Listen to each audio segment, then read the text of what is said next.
Have you ever heard of wealth cycles?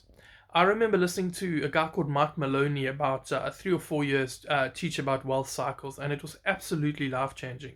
And basically, what it is nowadays we're taught to put all of our money into the stock market, for example, and we're told that history shows us that over time it would go up, say, 10% per year. Now, if you really look, that's actually not true.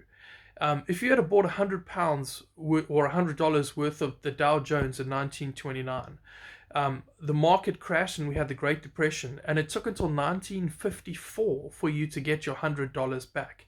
Now, that's in nominal terms, that doesn't even include inflation. So, if you were investing during that time, you would not get your 10% per year.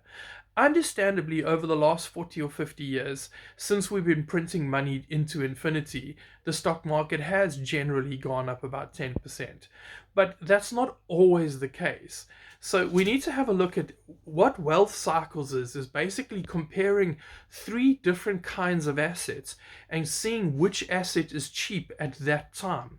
Now, for example, if you were trying to get into stocks, or you were to get into property, or and compare that to money, you will struggle to see the wealth cycle, because property and stocks measured against dollars or pounds or whatever your currency is, you're never going to be able to see the pattern. The reason is because they're consistently printing money and creating more and creating more. So you get this inflated view. You will never know what is really cheap and what's not cheap. Now, we're always told buy cheap, buy low, sell high. So that's true. So we need to do that. But if you actually look at wealth cycles, the easiest way to analyze wealth cycles is to compare everything to gold.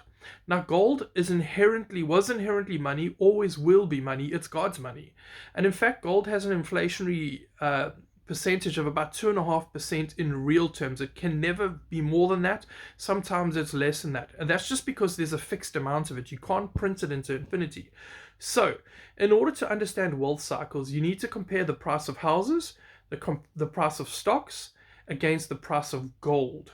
And then you will say, okay, 1 ounce of gold in, say, 1929 could buy X amount of a house and X amount of a stock.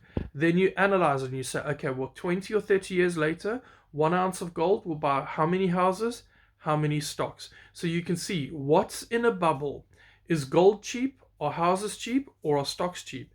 So, for example, if you were to buy one share of the S&P 500, it would take you a portion of gold. Okay? Now, when gold is going well and the price of gold is in a bubble, 1 ounce of gold might buy you 15 shares of the S&P 500. Then you know that the S&P 500 is actually cheap at that time. So you put your money into gold and you wait for the price when the S&P 500 is cheap, and you move your money into S&P 500, and then it goes like that. And then when the S&P 500 is in a bubble, and you can see, well, I could sell one share of the S&P 500 and buy 2 ounces of gold. I sell that, and then all of a sudden my money goes into, so should I say it goes like that? I sell that and I buy gold, and then gold price seems to go up and the S&P 500 goes down like that. And the same for property. For example, if you find 50 years ago it took 2 ounces of gold to buy the medium price home in America, or uh, the UK, for example, then you know that gold is expensive and houses are cheap because it only took 2 or 3 ounces to buy a house.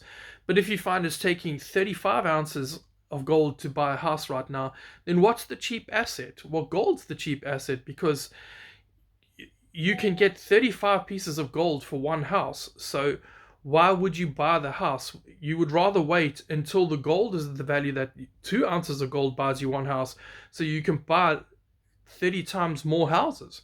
So you need to take a look over time and track the price of stocks, gold, and property, and see which one is currently at the best price. And that's where you put your money. That's where you invest. When you see the price of gold and silver is really cheap, I can tell you right now, silver is the best. Pretty much I'm not a financial advisor or anything like that, but silver's a great deal right now. It's inflation adjusted, the price should be literally £700 an ounce, and it is literally $25 an ounce. So silver's got to pop at some stage, in my opinion. That's currently what I'm doing. It doesn't matter. It's not for anybody else, but that's what I'm doing. So I just wanted to put it out there. I'll do a study more of wealth cycles later just so you can see. But honestly, when you begin to look at that, you begin to realize that just putting your money into the stock market every month or that might be the best option, but it also might not.